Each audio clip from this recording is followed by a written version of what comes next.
नमस्कार विद्यार्थ्यांनो, chemical थर्मोडायनामिक्सच्या second लेक्चरमध्ये तुमचं स्वागत आहे. तर आजचे जो टॉपिक आहे that is the free expansion and concept of maximum work. हे खूप महत्त्वाचे टॉपिक आहे, मोस्ट ऑफ एक्झाम्स मध्ये विचारलं जातं. तर द फ्री एक्सपान्शन जे मागच्या लेक्चरमध्ये आपण बघितलं होतं की very simple concept. Free expansion म्हणजे काय? When there is a no external pressure. External pressure जेव्हा नसेल किंवा अपोजिंग फोर्स नसेल तर अशा वेळेस जे पर्टिक्युलर वर्क होतं दॅट इज त्याला म्हणतात that is a free expansion.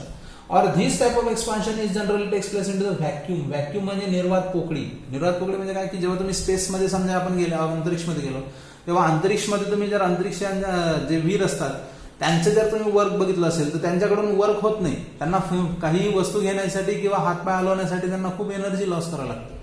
का बरं? कारण त्यांच्याकडून त्यांना फ्री एक्सपान्शन नसतं, म्हणजे there is a no work is perform. तर अशा वेळेस जेव्हा कोणत्याही प्रकारचा एक्सटर्नल प्रेशर नसेल त्यावेळेस होणारं वर्क जे असेल त्याला फ्री एक्सपान्शन म्हणतात. फ्री म्हणजे काय की त्यावेळेस कोणताही अपोज करणारच नाही कोणी, फ्री आहे सर्व. म्हणजे अशा वेळेस जे वर्क असेल that is a free expansion. आता we know that is a डब्ल्यूचे वर्कची जर आपण एक्झाम्पल इक्वेशन पाहिलं that is a -p external into delta V. पण इथं डेफिनेशन काय सांगते? There is a no external pressure म्हणजे P external is become 0. Therefore work done is equal to 0 into delta V. आणि आता जर बघितलं that is a work is equal to 0. म्हणजे याचा अर्थ there is a no work is get perform. कोणत्याही प्रकारचं वर्क होणार नाही. तेव्हा when the process is done under the vacuum condition on when there is a no external pressure so therefore is there is a no work. म्हणजे याचा अर्थ लक्षात घ्या, जर एक्सटर्नल किंवा अपोज करणारा प्रेशर नसेल तर त्यावेळेस वर्क होत नाही. याच्या उलट जेवढा अपोज करणारा फोर्स वाढला तेवढं वर्क हे जास्तीत जास्त परफॉर्म होत असतं सिस्टीम कडून. याचा एक बेस्ट एक्झाम्पल म्हटलं की जर समजा एखादा बॉडी बिल्डर असेल आणि ह्या बॉडी बिल्डरने काय केलंय की समजा पंजा लढवला एका स्ट्रॉंग माणसाबरोबर, वीक माणसाबरोबर आणि स्ट्रॉंग माणसाबरोबर, दोन्हींची कंपॅरिझन आपण करतोय. समजा तो वीक जर असेल तर स्ट्रॉंग जो व्यक्ती असेल त्याला काम करायची गरजच नाही, तो सहज त्याला हरवू शकतो. पण जर दोन्ही स्ट्रॉंग असतील तर दोन्ही स्ट्रॉंग असल्यावर दोन्हींना जास्तीत जास्त फोर्स लावावा लागेल. डायरेक्शन यांची कशी असेल? ऑपोजिट असेल आणि दोन्हींना वर्क जास्त परफॉर्म करावं लागेल एकमेकाला हरवण्यासाठी. तर इथं जेव्हा आता समजून घ्या आपण एखादं एक्झाम्पल घेतलं तर इथं दोन गोष्टी बघायच्या आहेत. That is a pressure and this is the external pressure. म्हणजे इथून जी सिस्टीम आहे ती काय करते? दॅट इज अ फोर्सला ड्राईव्ह करते, म्हणजे एका ठिकाणून दुसऱ्या ठिकाणी नेण्याचा प्रयत्न करते. This called as a driving force. So this is the driving force. आणि याला जो विरुद्ध दिशेने काम होईल that is called as the opposing force. तर अशा प्रकारचे दोन फोर्स आहेत, that is a driving force and opposing force. तर ह्याचे एक्झाम्पल मग आपण घेऊ. समजा माझ्याकडे दोन गाडी आहेत आणि ह्या दोन गाड्यांमध्ये या गाडीला मी या डायरेक्शनने जायचं आहे, पण डायरेक्शनने जाताना ही गाडी काय करते? या डायरेक्शनने फोर्स लावेल, ही त्याच्या ऑपोजिटने फोर्स लावेल. जेवढा ही ऑपोजिट आणि याच्यामध्ये जेवढा जास्त फोर्स असेल तेवढा ते काय करतील? जास्तीत जास्त वर्क करतील, मॅक्झिमम वर्क करतील आणि एकमेकाला ढकलतील. पण ही गाडी तेव्हाच जाऊ शकते पुढे जेव्हा याचा फोर्स हा याच्या ऑपोजिंग फोर्स म्हणजे ड्रायव्हिंग फोर्स हा ऑपोजिंग फोर्स पेक्षा मोठा असेल. जो खूप लहान जरी असला पण थोड्याशा प्रमाणात जरी मोठा असेल तेव्हा ही काय करू शकते? That is a opposing force थोडासा कमी असल्यामुळे याला काय करू शकते? ड्राईव्ह करू शकते. म्हणजे मॅक्झिमम वर्क करण्याची कंडिशन अशी आहे की देर इज अ इन्फायनाइटेसिमली म्हणजे खूप अनंतात लहान तरी असं आपण काय की थोडासा फोर्स जास्तच पाहिजे. कोणाच्या? ड्रायव्हिंग फोर्सचा आणि ऑपोजिंग फोर्सचा. तर ड्रायव्हिंग फोर्स हा नेहमी कसा पाहिजे? जास्त असायला पाहिजे. ऑपोजिंग फोर्स हा त्याच्यापेक्षा कसा असायला पाहिजे? कमी असायला पाहिजे. म्हणजे ड्रायव्हिंग फोर्स आणि ऑपोजिंग फोर्स मध्ये जेव्हा हा छोटा डिफरन्स असेल त्यावेळेस होणारं जे वर्क असेल की जेव्हा त्या पर्टिक्युलर सिस्टीमला जास्तीत जास्त काम करावं लागेल. आणि म्हणून जो चेंज इन प्रेशर असेल so therefore delta P that is called the change in pressure. तर अशा वेळेस इथं गोष्ट लक्षात घ्या, काय सांगितलं? ड्रायव्हिंग फोर्स हा जास्तच असायला पाहिजे ऑपोजिंग फोर्स पेक्षा, तेव्हा ते वर्क कसं असेल? जास्त असेल. So therefore change in pressure is equal to P minus P external. External pressure पेक्षा जो ड्रायव्हिंग फोर्स आहे हा एक्सटर्नल प्रेशर म्हणजे काय? बाहेरच्या वातावरणाचा ऑपोजिंग फोर्स. तर ऑपोजिंग फोर्स पेक्षा ड्रायव्हिंग फोर्स हा मोठा असेल आणि त्यावेळेस जो प्रेशर चेंज होईल that is for the maximum work तो जो प्रेशर आहे तो चेंज होईल अशा पद्धतीने. तर हे आहे. आता ही प्रोसेस होताना बघा जर दोन्हीचा फोर्स जास्त असेल तर ही पर्टिक्युलर वर्क कसं होत आहे त्याच्या स्पीड मध्ये होत नाही. तर मॅक्झिमम वर्क असताना the process is slow and takes place in to the multiple steps. भरपूर स्टेप्स मध्ये ही जी प्रोसेस आहे ही होते हळूहळू and can be reverse at the any point. Reverse at any point म्हणजे काय की समजा ड्रायव्हिंग फोर्स आणि याच्यामध्ये थोडासा डिफरन्स आहे आणि हे करतं. समजा मी याचा फोर्स थोडासा पण वाढवला तर ही या ठिकाणी ऍक्ट होते. थोडासा याचा जर ऑपोजिंग फोर्स वाढला तर हे रिव्हर्स होऊ शकतं. म्हणजे reversible at the any stage. म्हणजे ही जी कंडिशन आहे याच्यामध्ये तो काय सांगतो की जी पर्टिक्युलर प्रोसेस होते ही कोणत्याही पॉइंटला आपण काय करू शकतोय रिव्हर्स करू शकतोय. आणि इथं the driving force is always greater than the opposing force. अशा वेळेस जे वर्क मला मिळणार आहे ते वर्क कसं असेल हे जास्तीत जास्त वर्क असेल. आणि दुसरी गोष्ट अशी की जेव्हा हा पर्टिक्युलर वर्क परफॉर्म होतोय तेव्हा वर्क परफॉर्म होताना it attain the mechanical equilibrium. ही गोष्ट लक्षात घ्या. मेकॅनिकल इक्विलिब्रियम तो अटेन करणार आहे प्रत्येक वेळेस. What is the mechanical equilibrium. जो प्रेशर आहे आणि एक्सटर्नल प्रेशर आहे म्हणजे दोन्ही प्रेशर मध्ये जो इक्विलिब्रियम होईल ह्या इक्विलिब्रियमला म्हणतात. म्हणजे pressure of system and pressure of surrounding यांच्यामध्ये जो इक्विलिब्रियम होईल that is called as the mechanical equilibrium. हा प्रत्येक स्टेपला मेकॅनिकल इक्विलिब्रियम त्या ठिकाणी अटेन होणार आहे आणि अशा प्रकारे तिथं आपल्याला मॅक्झिमम वर्क होणार आहे. म्हणजे जेव्हा ड्रायव्हिंग आणि ऑपोजिंग मध्ये छोटासा डिफरन्स असेल त्यावेळेस होणारं जे वर्क आहे त्याला म्हणतात that is a maximum work.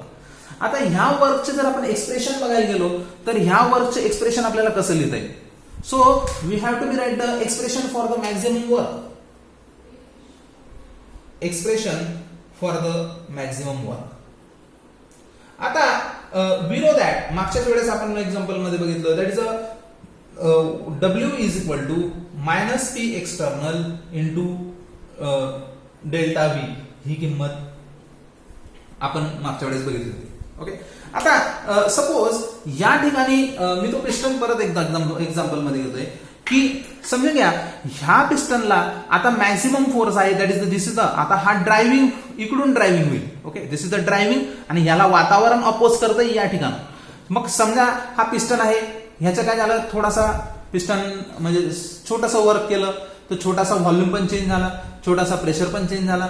छोटासा वर्क केलं small work again small work again small work again small work आणि असं करता करता करता काय होईल की भरपूर स्टेप्स मध्ये मग ते V1 टू V2 तो एका ठिकाणाहून दुसऱ्या ठिकाणी जाणार आहे.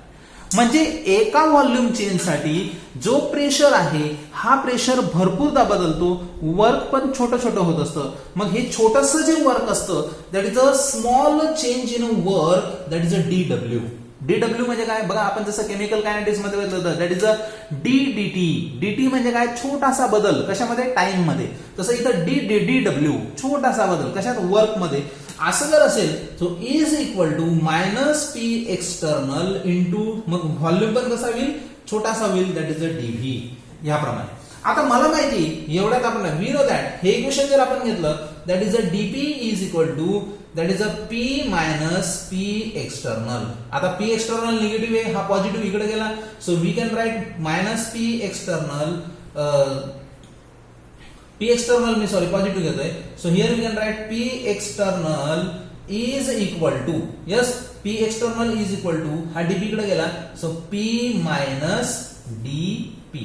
याची किंमत मी इक्वेशन मध्ये पुटअप करतोय सो वी कॅन राईट ही किंमत P एक्सटर्नलची इथं पुटअप केली so DW is equal to yes in bracket minus P minus DP yes into DV.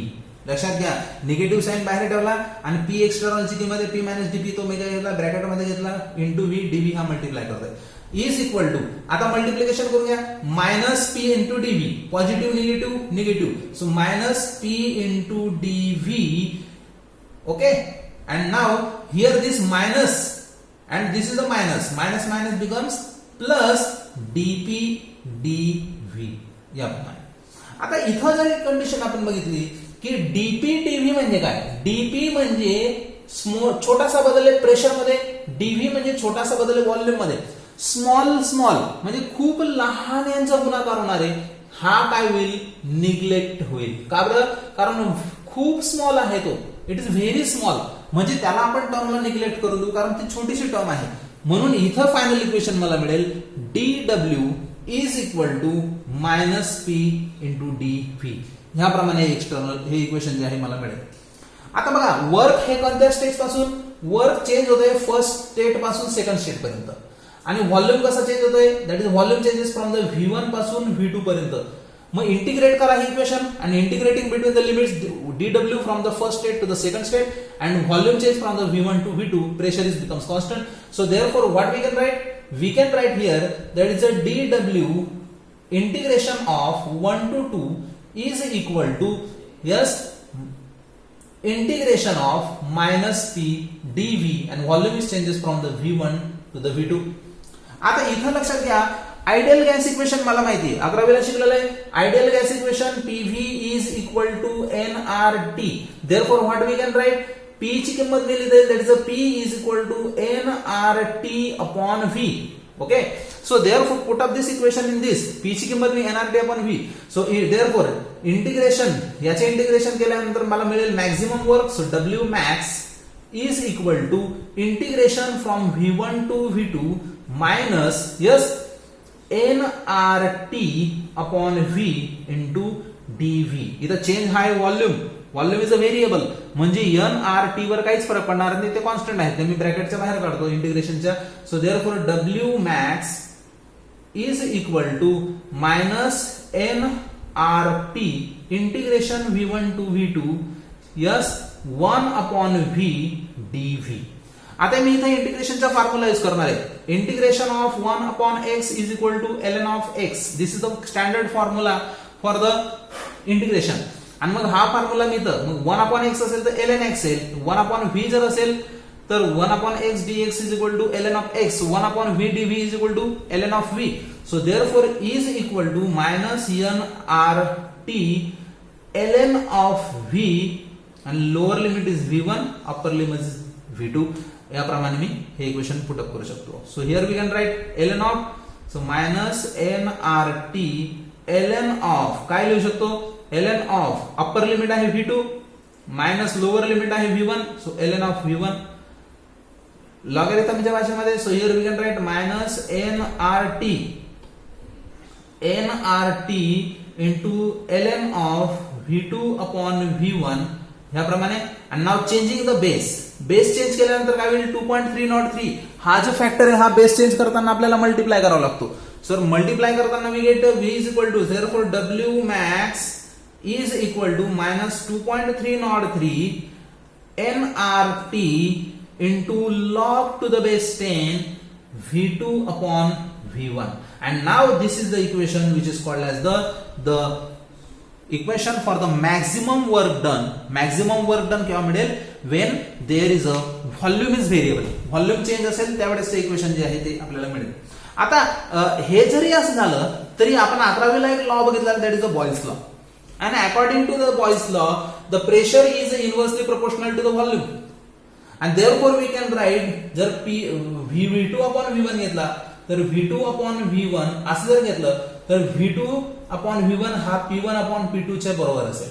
का बरं, V2 च्या inversely proportional that is a P2 बघा याप्रमाणे, आणि P1 च्या inversely proportional that is a V1 याच इक्वेशन प्रमाणे. And so put up this value into this. So we get maximum work W max is equal to minus 2.303 nRT into log of base to the 10 yes P1 upon P2. म्हणजे हे जे second equation आहे, this equation is obtain when the pressure is variable. जेव्हा pressure बदलेल तेव्हा मला हे मिळेल इक्वेशन, आणि जेव्हा व्हॉल्यूम चेंज होईल त्यावेळेस मला हे इक्वेशन यूज करायचं आहे. आणि अशा पद्धतीने हे आहे corresponding maximum work is obtain when the change in their corresponding pressure and change in their corresponding volume. तर अशा पद्धतीने आपण हे इक्वेशन बघितलं, that is the equation for the maximum work. Next lecture आम्हाला घ्यायचं आहे, that is the first law of thermodynamics and internal energy of the system याच्यावरती. ओके, महत्वाचा मुद्दा आहे, तर आपण ते पुढच्या लेक्चरला घेऊ. थँक्यू.